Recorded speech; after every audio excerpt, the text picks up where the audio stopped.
Tyson Fury promoter Frank Warren agrees with Boxingego that this is super dangerous, putting Dillian Whyte right back into the fire with the guy who knocked him out, Alexander Povetkin.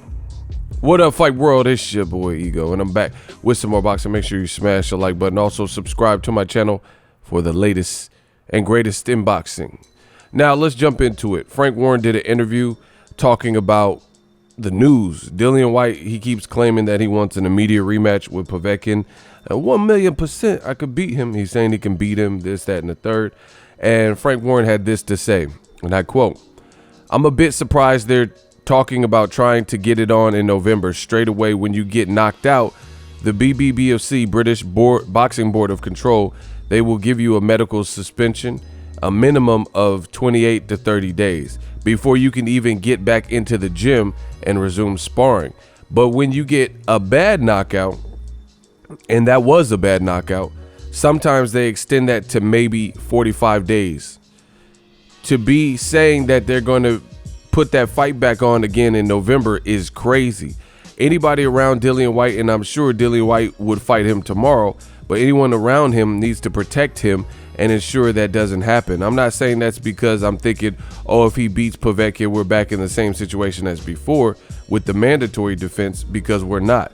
The WBC have said that Povetkin is 12 months down the road before Tyson has to make the mandatory defense. And even if Dillian Whyte were to beat him, that would be the same position again. So it would be 12 months down the road. That's not why I'm saying that they should be caring about his health, end quote.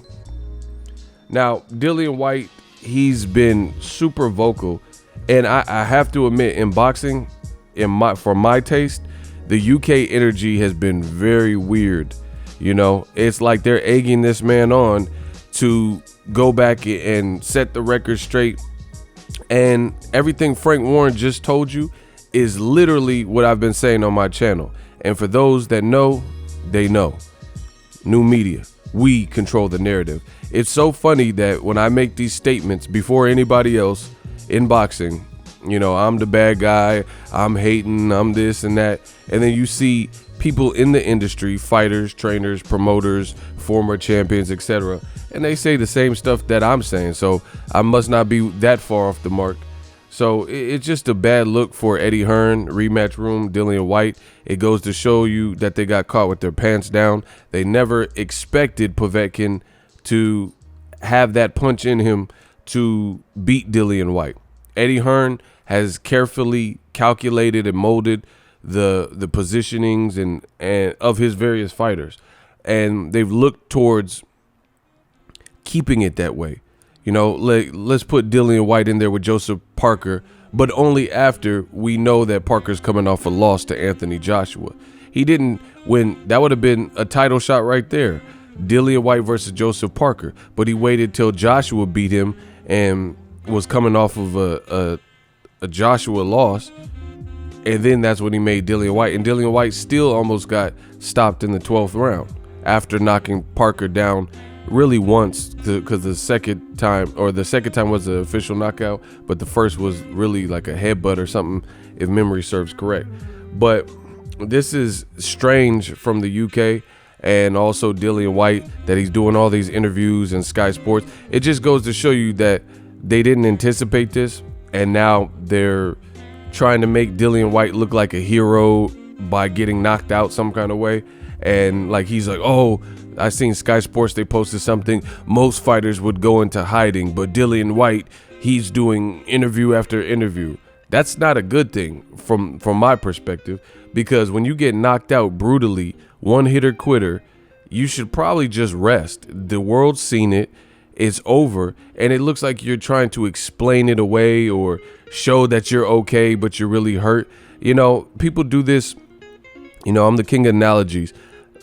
People do this sometimes in relationships, where a guy will try to show his strength and toughness because his girl broke up with him, and then she started dating some other guy, and he's really crushed by it because he really liked this girl, and he was with her for 2 years or whatnot, and he's trying to go out and show on his social media to all, because everyone knows that in the city, you know, People live in these small cities. Everybody knows everybody. So everybody knows you two broke up and she moved on type of thing.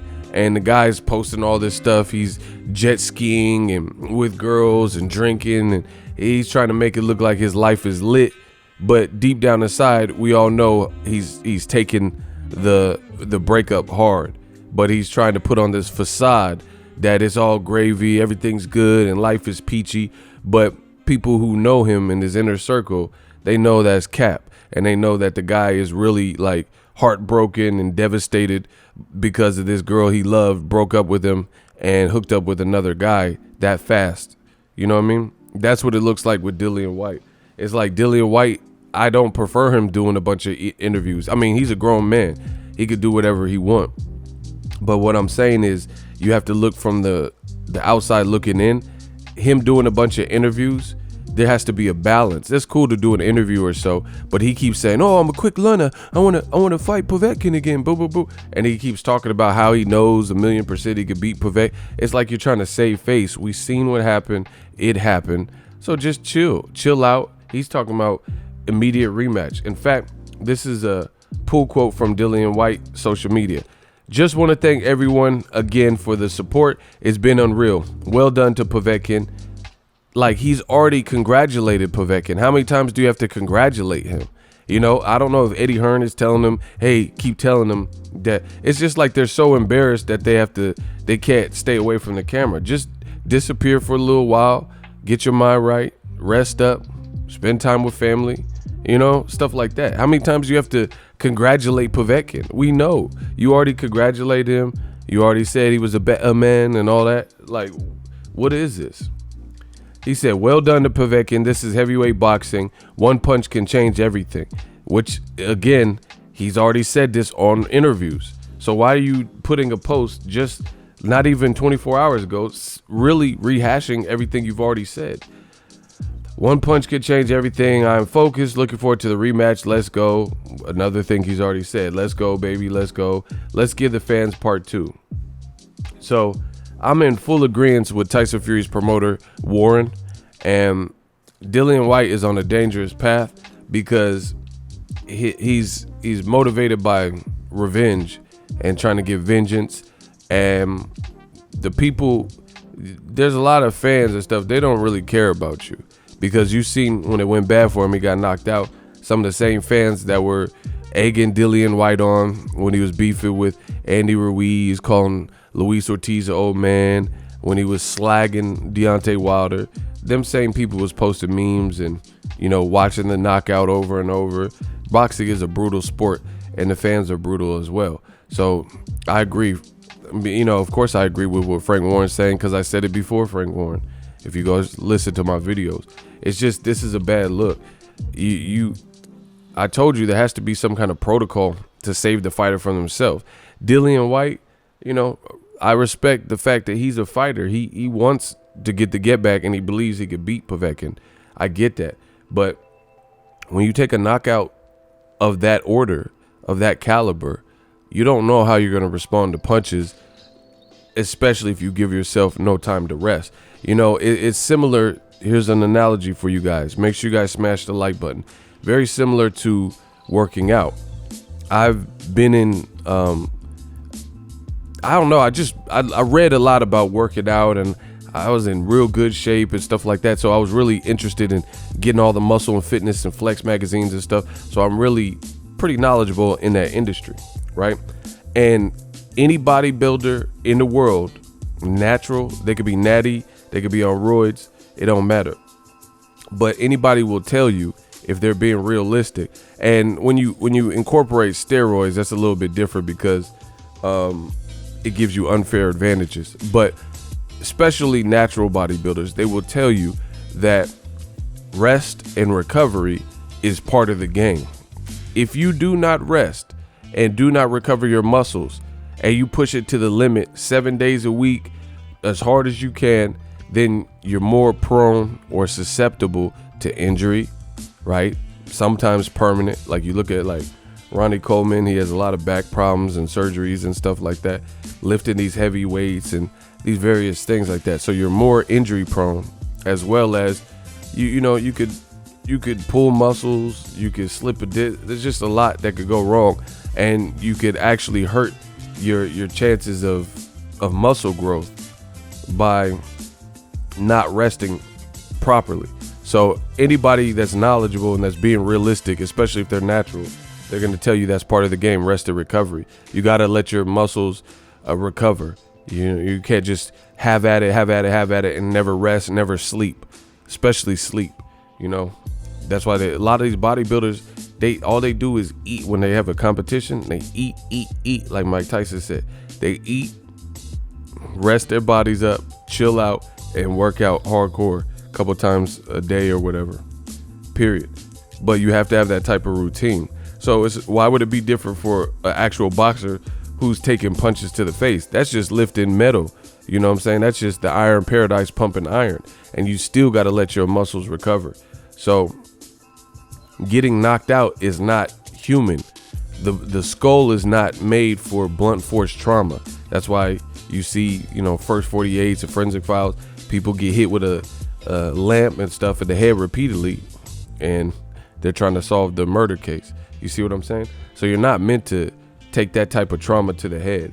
So for Dillian Whyte and Eddie Hearn, it just shows that he probably has a bunch of yes men around, and Eddie Hearn's treating Dillian Whyte like a broke toy, like a spoiled kid that breaks his toy, rips the arm off of He-Man, and being a rich kid, his parents just buy him another one. That's like a spoiled kid trait. Dillian Whyte didn't go according to plans with Povetkin, and now you're just trying to double down, and this could ruin this man's career. As far as I'm concerned, if Povetkin knocks him out again, then everyone's gonna be like, nah, he's exposed. It's over, But you give your fighter a fighting chance if you play it smart from this particular point. But like Frank Warren and me are telling you, it don't seem like they want to do that. Let me know what you guys think. Drop your thoughts in the comment section. As always, hate, comment, and subscribe. Till next video, is Ego signing off. So if you enjoyed this video and want more content like this on the channel, you can show your appreciation by going to the PayPal donate button or the YouTube support button, and you can donate any amount that you feel is equivalent to the value of this video. Much more to come. Thank you guys for your support. Boxingego, the future of boxing.